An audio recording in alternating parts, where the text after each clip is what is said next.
Hello students, welcome back to my YouTube channel this side Gaurangi Pundir.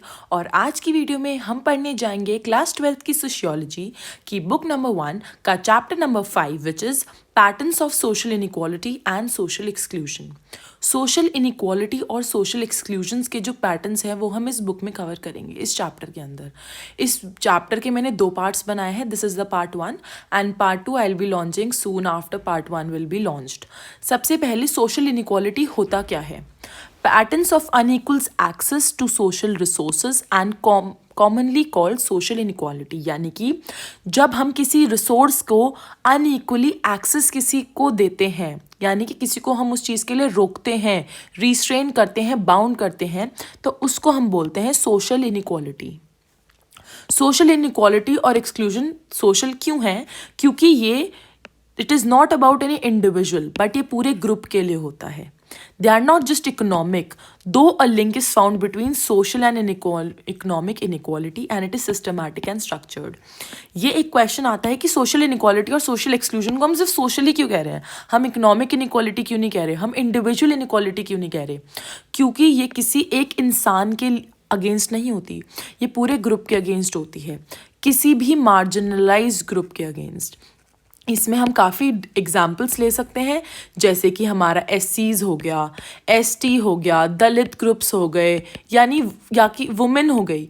ये सब क्या है? These are all in groups, they are not individuals. तो इनको जब हम सोशली अनइक्वल करते हैं, हम किसी चीज़ के लिए एक्सेस नहीं देते हैं, सोशल रिसोर्सेज के लिए जो पब्लिक रिसोर्सेज हैं उनके लिए, तो उसको हम क्या बोलते हैं? सोशल इनइक्वालिटी बोलते हैं। ये इंडिविजुअल्स के लिए नहीं, ग्रुप्स के लिए होती है। और ये सोशल और इकोनॉमिक इनइक्वालिटी में एक लिंक पाया जाता है। ये खाली इकोनॉमिक नहीं होती, सोशल भी होती है। जैसे दलित्स हैं, what we say Dalits which are economically not advanced और which are backward in this sense. तो इकोनॉमी भी इसके साथ क्या कर रही है? कनेक्ट कर रही है। और ये पूरी सिस्टमैटिक और स्ट्रक्चर्ड होती है, यानी कि एक पूरी हायरार्की फॉर्म हुई हुई होती है कि किस बेसिस पे हम किसको कितना डिस्क्रिमिनेट करेंगे, कितना कौन कितना सोशली इनएक्सेसिबल है किसी चीज़ के लिए। अब मैं बार बार सोशल रिसोर्सेज बोले जा रही हूँ, ये सोशल रिसोर्सेज होती क्या है? तो कुछ सोशल रिसोर्सेज के एग्जाम्पल्स हैं। सबसे पहले economic capital, cultural capital and social capital. Economic capital यानी कि किसी के पास मटेरियल एसेट्स एंड इनकम, पैसे जिसके पास होते हैं, they come under economic capital which comes under social resources. हम किसी को इसके अंदर एक्सेस नहीं दे रहे हैं। Cultural capital, educational qualification and status, हम किसी को कल्चरली कैपेबल, हम उनको एक्सेस नहीं दे रहे हैं।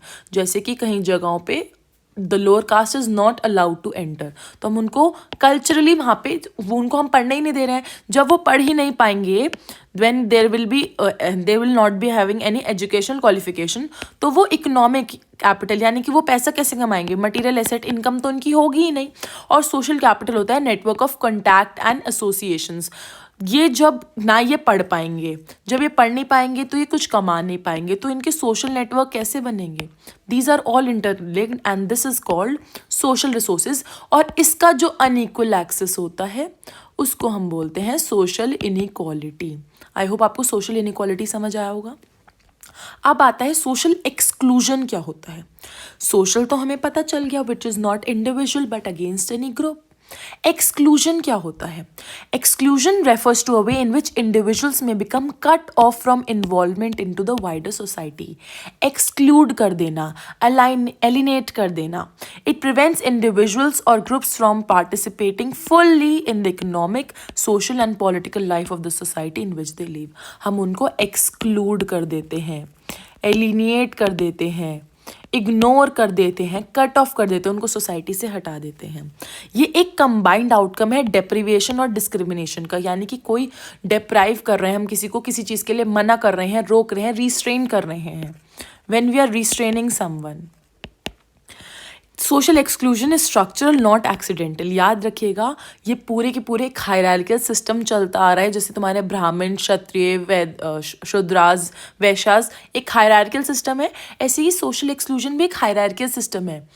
It is a result of social processes and institutions rather than individual action. ये किसी एक पर्सन, ए पर्सन से बी पर्सन के बीच में नहीं है, ये एक A group to a C group के लिए है, ये एक पूरे इंडिविजुअल प्रोसेस को रोककर एक पूरे सोशल एंड इंस्टीट्यूशनल प्रोसेस बन गया है।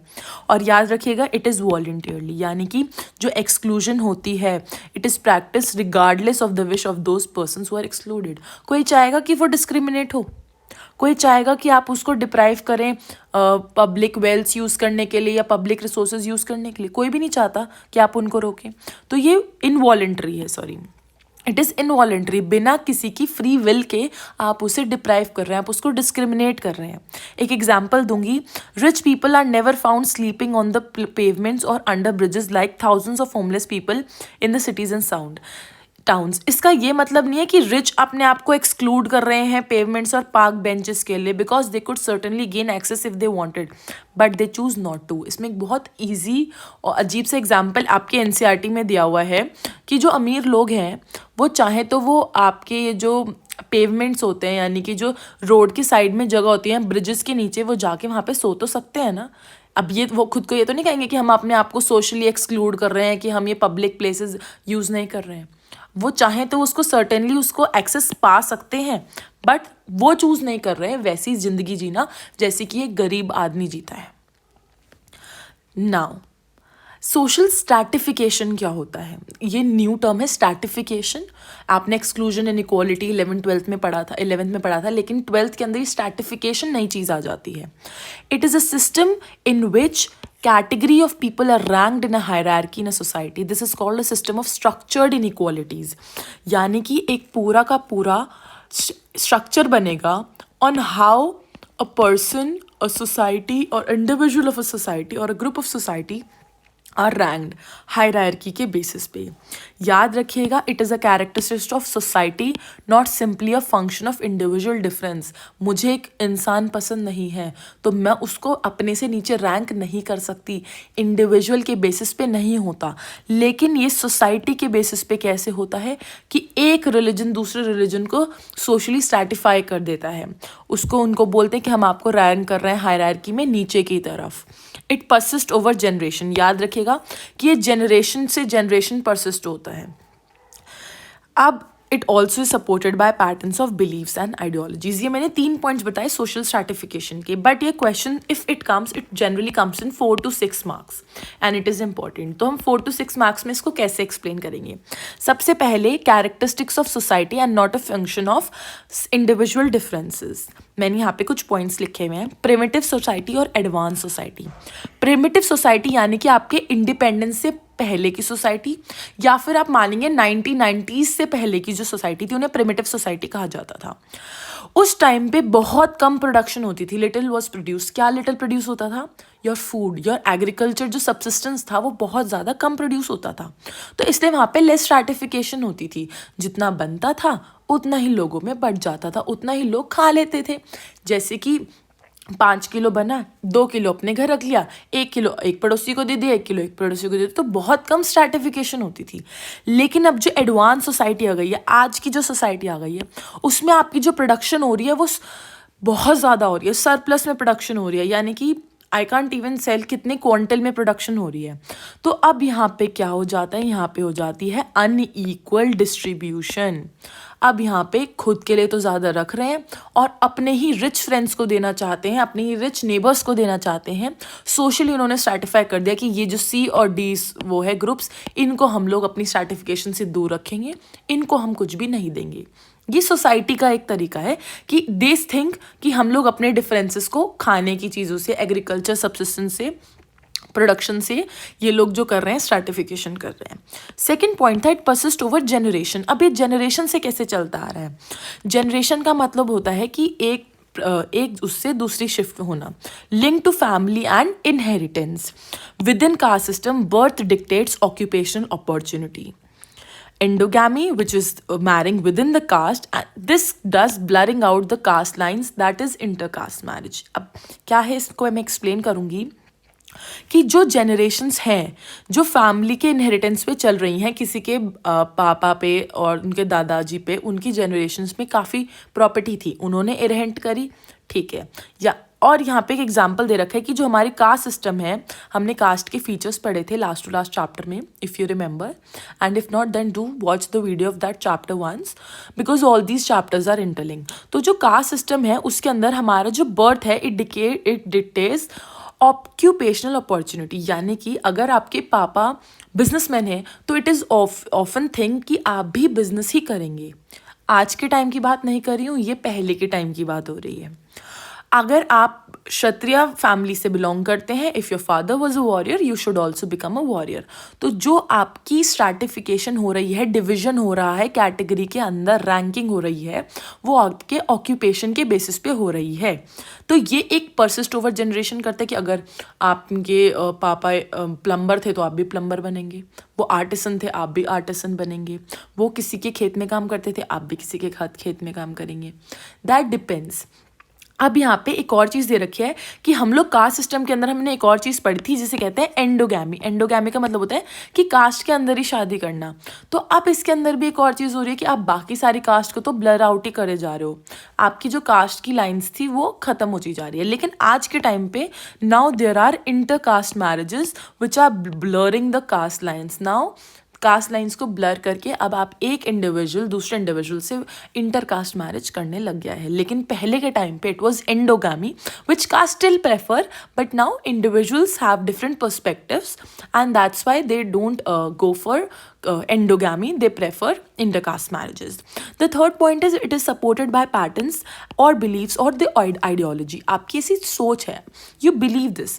जैसे कि इन द कास्ट सिस्टम हम लोग बिलीव करते हैं पोल्यूशन और प्योरिटी पे। हमने डिवाइड कर रखा है कि जो दलित हैं वो पोल्यूटेड कास्ट है और जो ब्राह्मण्स हैं वो प्योर कास्ट है।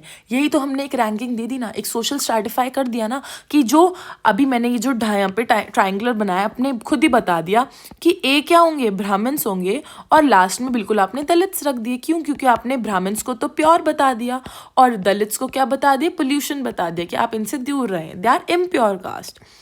तो people with great privileges supported system of stratification and those who faced discrimination and exploited challenged it। तो यही social stratification का आप लास्ट में कंक्लूजन लिख सकते हैं कि जो लोग जिनके पास पैसे थे, they had privileges, वो इसको तो सपोर्ट ही करते थे कि हाँ जी हमें तो स्ट्रैटिफिकेशन बिल्कुल ठीक लग रहा है क्योंकि हमें तो प्रिविलेजेस मिल रही हैं, we are gaining more access to social resources.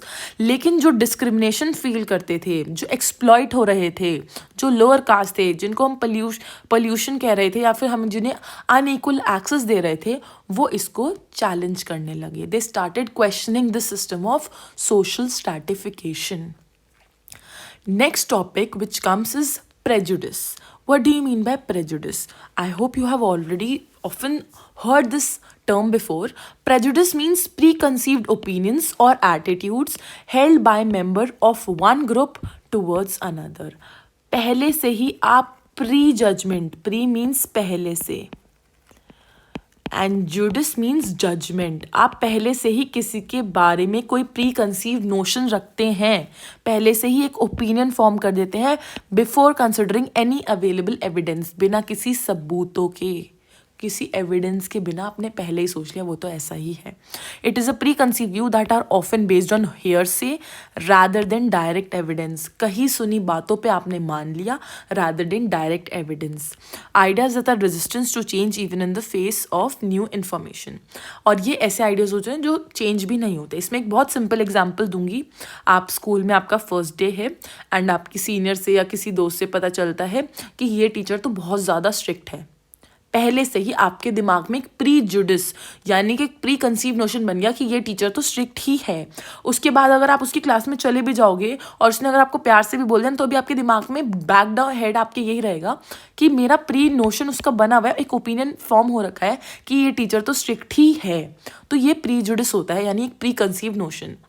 यहाँ पे आप कास्ट लाइन्स भी ला सकते हैं as you are in sociology, gender के बेसिस पे कि वुमेन ये काम नहीं कर सकती, ये आपका एक प्री कंसीव्ड नोशन है, कहीं लिखा है कि वुमेन ये काम नहीं कर सकती।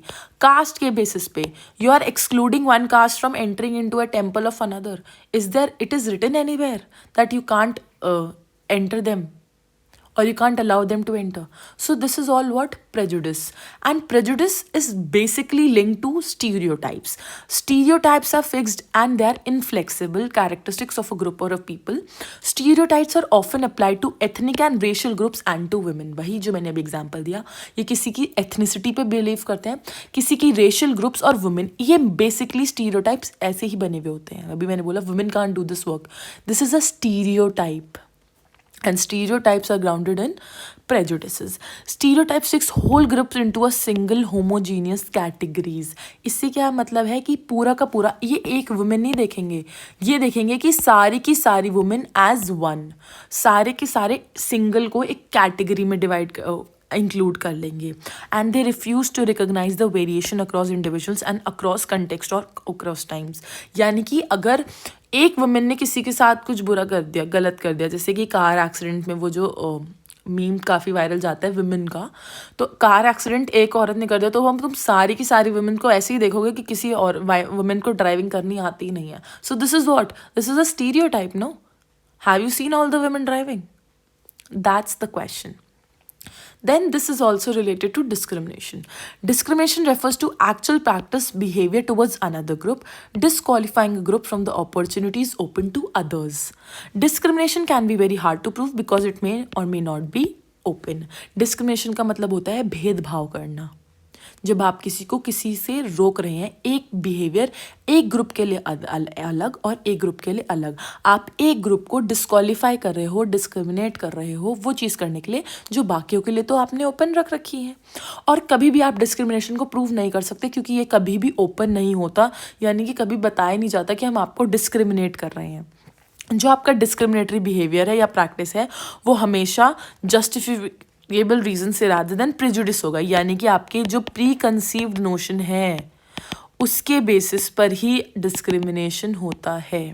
एक एग्जाम्पल दे रखा है, a person is refused at job because of his or her caste, may told that he or she was less qualified than other as the selection was done purely on merit. यानी कि जो ये example है कि it is hard to prove, एक person जो एक lower caste का है उसको ये बोल के नहीं हटाएंगे जॉब से या मना कर देंगे कि भाई तो आप तो लोअर कास्ट के हो, we don't allow lower caste in our form or office, but वो आपको ये बोल देंगे कि जो आपकी क्वालिफिकेशन थी ना वो कम थी रादर देन अलग से, हमने आपको मेरिट के बेसिस पे रिजेक्ट करा है ना कि आपकी कास्ट के बेसिस पे. This is what is called discrimination. अब कास्ट एक डिस्क्रिमिनेटरी सिस्टम क्यों माना जाता है? Caste is a discriminatory system as birth decides an individual's position in caste hierarchy. Birth के बेसिस पर ही एक इंडिविजुअल की पोजिशन आती है. आप जिस कास्ट में बॉर्न हुए हैं वही आपकी हायरार्की में चला आएगा. जो सोशल स्ट्रैटिफिकेशन होगी आपकी वो आपकी कास्ट के बेसिस पे होगी. आप जिस कास्ट में बॉर्न होंगे उसी कास्ट में आपको पोजीशन मिलेगी. Social status in caste hierarchy decides the occupation for an individual. वो तो हमें पता ही, अगर आप ब्राह्मण के हैं तो आप पंडित बनेंगे, if you are from Kshatriya caste you will be a warrior. तो आपकी ऑक्यूपेशन भी पहले से ही डिसाइडेड होती है. Every caste was associated with an occupation which mean जो पर्सन बॉर्न हो रहा है एक पर्टिकुलर क्लास के अंदर वही एक ऑक्यूपेशन एसोसिएटेड है उस कास्ट का, उसके पास कोई चॉइसेस नहीं होती. जैसे कि एग्जाम्पल है, the ritually high caste Brahmins were not suppose to mass wealth and was subordinated to secular power of king and rulers belonging to Kshatriya caste. On the other hand, despite having highest secular status and power, king was subordinated to Brahman in the rituals and religious fair. यानी कि भले king के पास कितना भी status और power हो लेकिन वो अपने रिचुअल्स और रिलीजियस फेयर के लिए ब्राह्मण के पास ही जाएगा. और ब्राह्मण के पास कितना भी मास वेल्थ क्यों ना हो लेकिन वो सेक्युलर पावर के लिए किंग के पास ही जाएगा, यानी कि क्षत्रिय कास्ट के पास ही जाएगा. This is an example of caste as a discriminatory system. आगे है that in the modern time now in the 19th century the link between caste and occupation has become less rigid. अब कम हो गया है. The correlation between caste and economic system is also weaker. Rich and poor people are found in every caste. क्योंकि अब हर अमीरों upper caste में भी अमीर और गरीब है, लोअर कास्ट में भी अमीर और गरीब है. It is still true, ये आज भी सच है कि जो प्रिविलेज्ड और हायर इकोनॉमिक सेक्शंस हैं वो ओवरली अपर कास्ट के होते हैं और जो डिसएडवांटेज और लोअर सेक्शंस होते हैं वो सो कॉल्ड लोअर कास्ट के होते हैं. लेकिन the proportion of population that lives in poverty or affluence different across different caste groups। यानी यहाँ पे एक चार्ट का मैंने एग्जाम्पल भी दे रखा है, the great share of wealth, कि कहाँ कौन सी कास्ट में कितने पुअरेस्ट हैं, कितने पुअर हैं, कितने मिडिल हैं और कितने रिचर लेस कास्ट हैं।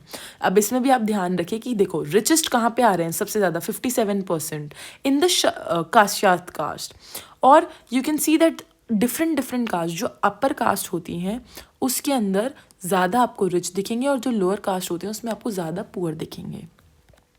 Now what is untouchability? Untouchability prescribes strong social sanctions against member of the caste located at the bottom of purity pollution scale। एक ऐसी कास्ट जो प्योरिटी और पोल्यूशन के स्केल पे सबसे नीचे आती है, दैट आर कॉल्ड अनटचेबल्स। और अनटचेबल्स को एक टर्म दिया गया था in Indian language the Dalit, Dalit, which means downtrodden and conveys the sense of oppressed people. The so-called untouchables have been referred by collectively many names over the centuries, but Mahatma Gandhi, इसको आप point को learn करेंगे कि महात्मा गांधी ने term दिया था Harijans, which means children of God, to counter the pejorative charge carried by caste names, कि आप डिफरेंट कास्ट नेम्स दे रहे हैं, इससे बेटर हम इन्हें हरिजन्स कहेंगे, यानी कि चिल्ड्रन ऑफ गॉड। अब इंडियन लैंग्वेज में हम लोग दलित टर्म यूज़ करने लग गए हैं, विच मीन्स यानी कि जो डाउनट्रोडन होते हैं, जिन्हें हम ऑप्रेस्ड फील कराते हैं। उसके बाद अभी इन द कंटेम्प्रेरी टाइम एक दलित पैंथर्स करके एक रेडिकल ग्रुप आया है जो वेस्टर्न इंडिया में 1970s में आने लग गए हैं। ये इनका जो एजेंडा है वो क्या है? Their agenda or the goal is to assert the identity as a part of the struggle for right and dignity. यानी कि जो डिस्क्रिमिनेशन वो फील कर रहे हैं, जो पॉल्यूशन प्योरिटी का जो स्केल चल रहा है, ये क्यों है, इतना डिविजन क्यों है? उनकी आइडेंटिटी के लिए, उनके राइट्स के लिए, स्ट्रगल के लिए दलित पैंथर्स एक ग्रुप बन के आ गया है वेस्टर्न इंडिया के अंदर अपनी आइडेंटिटी को बचाने के लिए। अब ये जो अनटचेबिलिटी हमने पढ़ा, इसके कुछ डायमेंशंस होते हैं। Number 1 exclusion, number 2 humiliation and subordination, number 3 exploitation and exploitation. सबसे पहले एक्सक्लूजन क्या होता है, हमने अभी पढ़ा। एक्सक्लूजन का मतलब किसी को किसी चीज़ से एलिनेट कर लेना, यानी एक्सक्लूड कर लेना। अब दलित्स जो हैं, they experience forms of exclusion that are unique and not practice against other groups. Dalits को कुछ ऐसे तरह से एक्सक्लूड करते हैं जो कोई भी ग्रुप को नहीं कर सकते, आप कभी सोच भी नहीं सकते, जैसे कि शेयरिंग ड्रिंकिंग वाटर सोर्सेज और participating in collective religious worships, social ceremonies and festivals. बहुत सिंपल एग्जाम्पल है, पॉन्ड्स हो गए आपकी, वेल्थ हो गए आपके, रिवर्स हो गए, यहाँ पे आप दलित कास्ट को एक्सक्लूड कर देते हैं, यू आर नॉट अलाउड। कोई रिलीजियस वर्शिप हो गई, कहीं पे किसी की प्राण प्रतिष्ठा है या फिर कोई स्थापना है किसी चीज़ भगवान जी की, तो वहाँ पे आप दलित्स को एक्सक्लूड कर देते हैं। सोशल सेरेमनी और फेस्टिवल्स में भी they are often excluded, so they celebrate differently like in a different area rather than where upper caste are doing. Humiliation and subordination, the practice of untouchability, आपको पता है, this led to imposition of gestures of difference as well as abuse and humiliation, जैसे कि such as taking off headgear, carrying footwear in the hand and standing with bowed head, not wearing clean or bright clothes and so on. Seriously, people can't wear clean and bright clothes. आप साफ सुथरे कपड़े और ज़्यादा dark colour के कपड़े bright colour के पहन नहीं सकते. You can't wear yellow. It's a bright color. No, because you are from lower caste. On what basis are you doing this discrimination? Why is not a person allowed to wear any kind of clothes? It's his choice. And carrying footwear in the hand, because you think that because of his footwear your house will be held untouchable, held uncleaned. And standing with bowed head, you can't even look up when you're talking to someone from upper caste. Just because you are born into a certain caste, that does not mean that we give you an identity or right so that you can exploit other persons. This is what humiliation and subordination means. You are humiliating a person. And last is exploitation. Untouchability is most of the time associated with economic exploitations of various kinds through the imposition of forced and unpaid labor of the confiscation of property. This is very important, and it is very evident, and that is seen everywhere, that people from upper caste, they say that you are from lower caste, and even if I am giving you work, either I am not paying you, but you should be happy that I'm even putting you some, giving you some work. So they are forcefully and they are unpaid labor, काम भी कराएंगे और पैसे भी नहीं देंगे, क्यों? And ऊपर से प्रॉपर्टी को कॉन्फिस्केट कर लेते हैं, अरे ये तो लोअर कास्ट का है, इस पे प्रॉपर्टी रख के क्या करना है, वो तो बेचारे they are oppressed people, and they take upper caste take the property from those. याद रखिएगा, these three dimension of untouchability is very important, and it can become, because I have seen this question in the PYQs. So this was all for the first part. Second part will be uploading soon, and your board date sheet is out, so I want everyone to study as hard as they can. That's all for this video. Thanks for watching. Please like, share, comment and subscribe to my YouTube channel.